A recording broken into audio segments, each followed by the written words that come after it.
참 예수님 한동안 잘 지내셨죠? 예. 아프신 분 손 들어보세요. 어디가 그리 많이 아프세요? 아프시면 성당에 못 나오는데 성당에 나오신 것만 해도 하나님의 은총이 아닌가 싶습니다. 뭐 여러분도 그런 경험들을 가끔 하고 살아가시겠지만 저도 사제를 살아가면서 가끔씩 하나님이 좀 얄미울 때 하나님이 좀 원망스러울 때가 있습니다. 그건 제가 개인적으로 기도를 바쳤는데 그 지향이 이루어지지 않아서 원망해 본 적은 한 번도 없습니다. 그건 주님의 뜻이니까 제 뜻대로 그렇게 이루어도록 도와주십시오 하는 것은 기도가 아님을 제가 수차례 말씀을 드렸죠.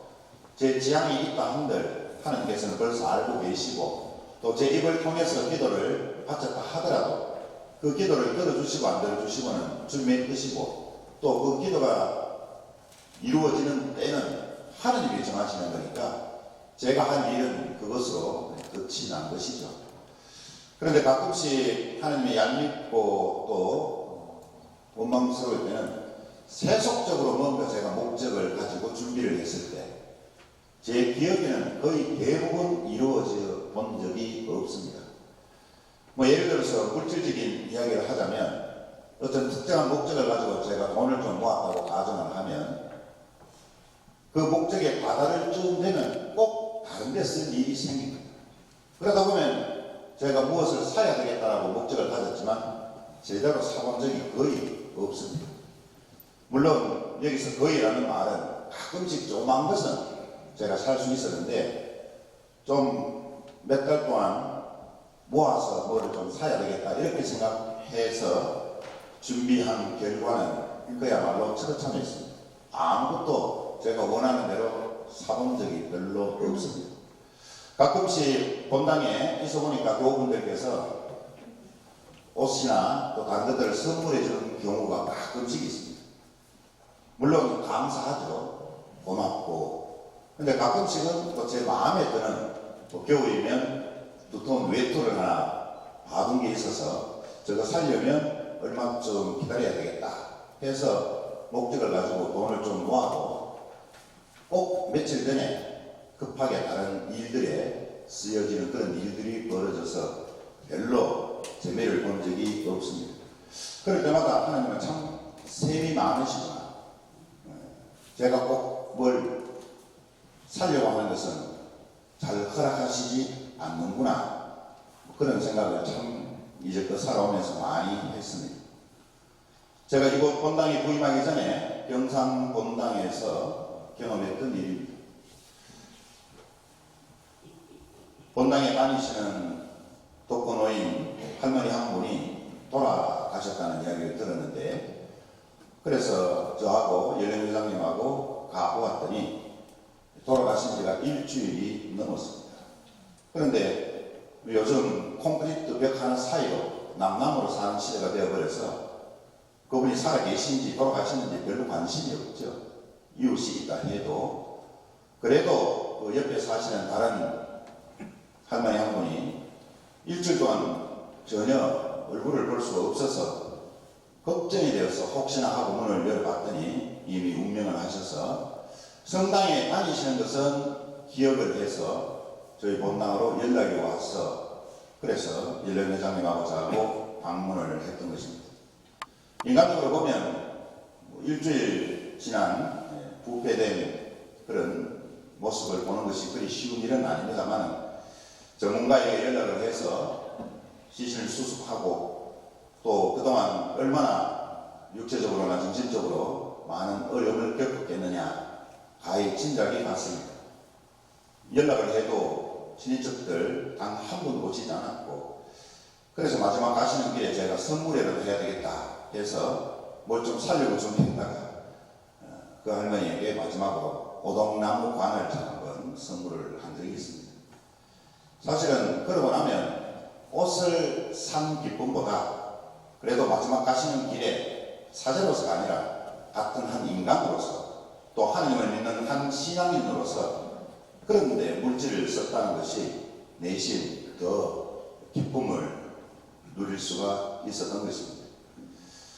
그래서 마지막 또 장례 미사를 본당에서 봉헌해 드리고 또 장지까지 가서 무덤 축성도 해 드리고 그러고 나서 또다시 다른 일들이 안 벌어졌으면 하는 마음에 또 어떤 목적을 갖고 준비를 했다가 또 어느 때가 되면 또 그런 일들이 벌어져서 제대로 목적을 이룬 적은 없습니다만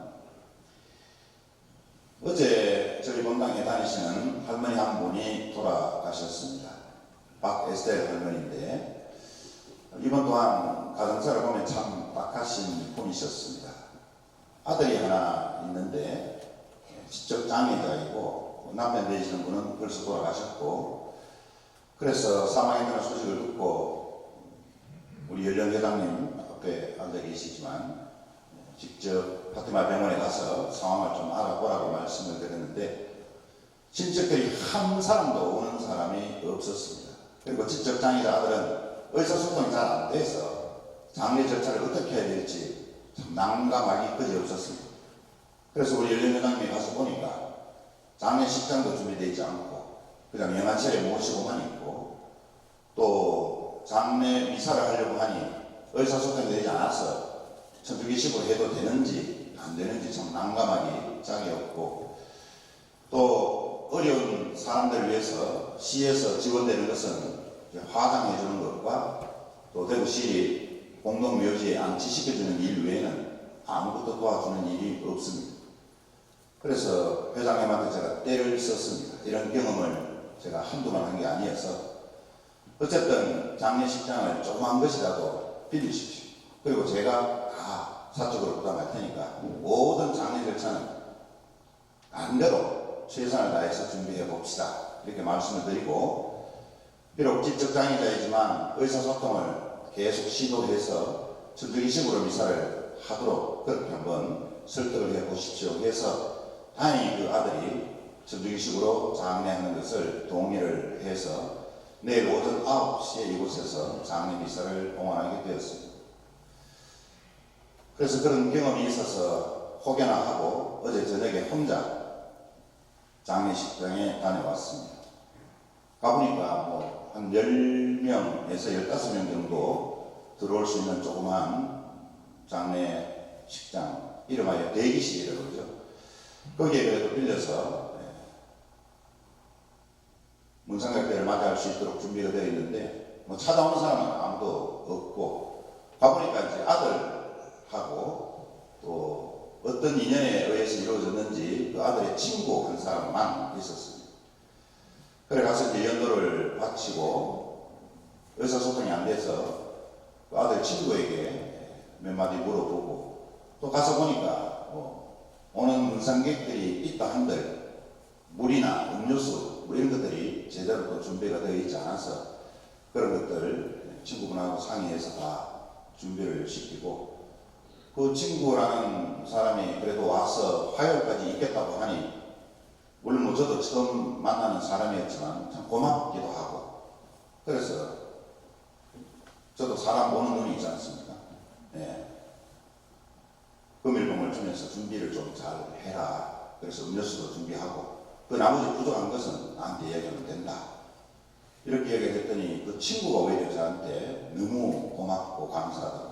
그래서 그런 게 아니고 하나님한테 감사한 일이고 장례 미사 때 보자 이렇게 말씀드렸고 또 우리 연령회장님한테는 장례에 필요한 비용들을 시에서 지원되는 것은 극히 적은 일들이고 연구차가 또 성당에 들렀다가 장제까지 가려면 또 거기에 되는 비용들이 발생이 되고 그래서 최고는 못 해드리더라도 그래도 일반적으로 할 수 있는 장례 절차는 다 하시도록 그렇게 연령회장님한테 부탁을 드리고 또 우리 연령회원들도 어제 일찍 가서 기도도 드리고 또 그 아들도 만나고 해서 장례 절차가 잘 마무리된 것 같습니다. 그래서 사실 저도 또 정확하게는 말씀을 못 드리겠지만 뭘 좀 살려고 또 준비를 했다가 또 그런 일이 벌어져서 참 얄밉기도 한데 그래도 다른 데서 하는 것보다는 혹시 낫지 않았느냐 그런 생각을 해 왔습니다. 우리가 살아가면서 보통 흔히들 통장에 들어있는 내 돈은 내 것이다 라고만 생각을 합니다. 그리고 내 이름으로 등기가 되어 있는 것들, 집이든 건물이든 내 소유물이다 라고만 생각을 합니다. 사실 그렇습니다. 내 통장에 있는 돈은 내 돈일 수밖에 없고 내 이름으로 등기가 되어 있는 것은 내 소유물이겠죠. 그러나 엄밀히 따져보고 생각해보면 꼭 그렇지만은 않습니다. 우리가 이 세상에 태어나면서 하나님으로부터 생명을 거저 받았습니다. 선물로 받았습니다. 태어나면서부터 돈이든 통장을 가지고 태어나는 사람 아무도 없습니다. 엄마 뱃속에서 태어나면서 자기 이름으로 된 등기를 가지고 태어나는 사람 누가 있습니까? 그저 하나님으로부터 받은 생명의 선물, 그리고 이 세상에 태어나서 살아갈 수 있는 재화, 재물, 하나님께서 베풀어 주신 것이지, 본질적으로 따져보면 그 소유권은 내가 아니라 하나님의 것입니다. 그래서 죽을 때 아무것도 가지고 갈 수 없으면 바로 그런 이치와 일맥상통하는 것입니다. 어쨌든 하나님께서는 태어나는 모든 인간들에게 이 세상을 살아갈 수 있는 생존에 필요한 물질을 누릴 수 있는 기본적인 원리를 부여해 주신 것입니다. 이것을 경제학에서는 전문용어로 만인의 재산 사용권이라고 이야기합니다. 그런데 재물, 재화가 일부 특권층들에게만 편중되어 있어서 빈부격차가 심하게 일어나고, 그래서 가난한 사람들이 생존에 필요한 것들을 누릴 수 없게 된다면 사유재산권은 그 의미를 잃게 됩니다.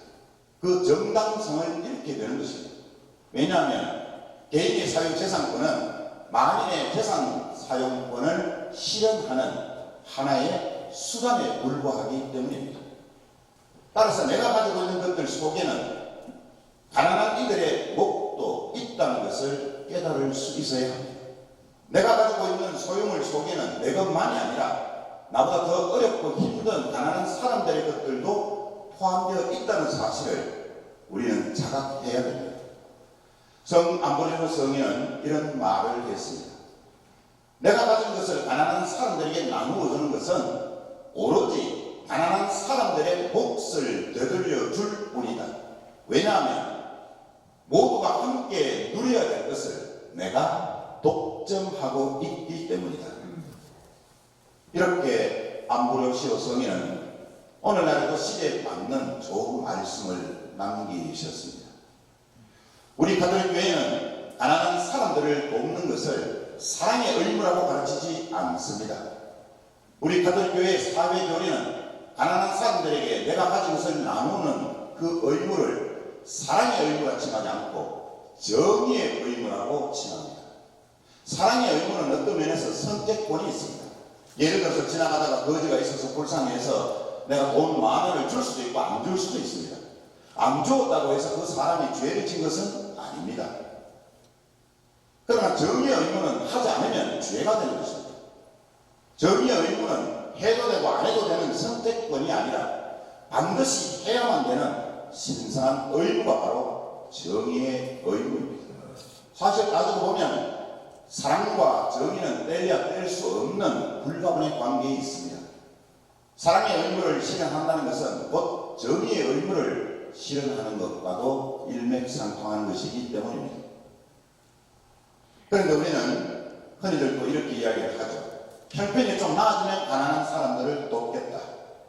내가 지금 하고 있는 사업이 잘 되면 불쌍한 사람들을 도와줄 수 있겠다. 절대로 그렇게 못합니다. 말짱 도루묵입니다. 절대로 그런 사람은 가난한 이웃들을 돕지 못합니다. 왜냐하면 그 사람은 부자가 될 수 없기 때문입니다. 어떤 부자가 될 수 없느냐? 그렇게 생각하는 사람은 많이 가지고 있어도 본인은 적게 가지고 있다고 생각하기 때문입니다. 남들보다 더 많은 돈과 남들보다 더 많은 부동산을 갖고 있어도 늘 자신은 모자란다고 생각하기 때문입니다. 그래서 늘 자기보다 가난한 사람들을 보지 않고 자기보다 더 부자만 쳐다보고 나도 저 사람처럼 더 많이 가져야 되겠다고만 생각하기 때문에 그 사람은 풍족이라는 걸 모릅니다. 본인은 늘 부족하고 결핍되어 있다고 생각하기 때문에 사랑의 의무와 정의의 의무를 실천하지 못하게 되는 것입니다. 그래서 그런 사람은 만족을 모르고 살아갑니다. 아무리 풍족해도 남에게 뭘 베푸는 것을 아까워하는 사람인 것입니다. 왜 내 것을 남에게 줘? 본인은 하나님으로부터 생명의 선물을 받았음에도 불구하고 또 이 세상을 살아갈 수 있는 모든 재화를 하나님으로부터 선사받았음에도 불구하고 내 것을 준다라고 생각을 하는 겁니다. 그러니 얼마나 아깝겠습니까? 사랑의 의무도 정의의 의무도 훈련이 필요합니다. 한번 해보지 못한 사람은 두 번을 할 수 없듯이 사랑의 실천, 정의의 의무를 행동을 옮기는 것은 훈련이 필요합니다. 한번 해본 사람만이 그 기쁨을 알 수 있습니다. 따라서 우리는 남들보다 더 많이 가지고 있어서 행복한 사람이 아닙니다. 남들보다 더 많은 부동산을 소유하고 있어서 기쁜 삶을 살 수 있는 것이 아닙니다. 비록 부족해도 가난한 이웃들과 함께 나눌 사랑의 마음, 정의의 마음이 있기 때문에 우리는 그들보다 더 행복한 사람들인 것입니다. 오늘 독서에서도 바오 사도께서 이렇게 말씀하셨습니다. 우리는 빛의 자녀입니다. 빛의 자녀는 뭡니까? 어둠을 밝히는 것입니다. 어둠 속에서 살아가는 가난한 사람들에게 빛이 되어줘야 될 우리가 그 어둠을 밝히지 못한다면 우리는 빛의 자녀가 아니라 어둠의 자녀인 것입니다. 성당에 두 신자가 들어와서 이런 기도를 합니다. 한 사람은 하나님께 주님, 내일 등산을 가야 하는데 햇빛이 쨍쨍 내리도록 좋은 날씨를 부탁드립니다. 라고 기도합니다. 바로 옆에 있던 다른 신자는 농부였습니다. 주님, 요즘 가뭄으로 인해서 농사가 완전히 망쳐졌습니다. 주님, 제발 한 비만이라도 좀 내려주십시오. 과연 하나님은 누구의 기도를 먼저 들어주시겠습니까? 가난한 농부의 기도를 먼저 들어주십니다. 우리도 살아가면서 여러 가지 어려움도 많이 만나게 되고 예기치 못한 슬픔도 겪게 됩니다만은 그래도 나보다 더 어려운 사람들을 쳐다보고 살아가야 합니다. 그들도 우리의 형제 자매들이기 때문에 함께 더불어 살아가야 될 사람이지 나와는 다른 사람도 아닌 것입니다. 어쩌면 내가 그 사람이 될 수도 있는 것이고, 그리고 특별히 위령성호를 맞이해서 우리는 통공 기도를 하지 않습니까? 내가 죽은 자를 위해서 기도하고 또 죽은 자의 영혼이 하늘나라에서 나를 위해서 기도한다면 하나님께서 바라시는 대로 우리 모두는 구원받을 수 있는 것입니다. 혹여 오늘 시간이 되시면 다대화병원 장례식장에 가서 기도해 주시는 것도 위령성호를 보내는 뜻깊은 정의의 의무의 실천이 될 것이고, 도저히 바빠서 못 가시는 분은 마음으로나마 박에스더의 영혼을 위해서 기도해 주시고, 또 내일 혹시라도 출근하시는 분은 어쩔 수 없지만 시간이 되시면 장례미사에 오셔서 이름 모를 분이지만 그 영혼을 위해서 함께 기도해 주신다면 그 영혼도 또 나의 구원을 위해서 하늘나라에서 기도해 주시리라 믿어 의심치 않습니다. 위령성월에 뜻깊게 교황님이 말씀하신 가난한 이들에게 시선을 돌려 그들과 함께 더불어 살아가는 그런 세상을 만들도록 노력했으면 좋겠습니다. 아멘.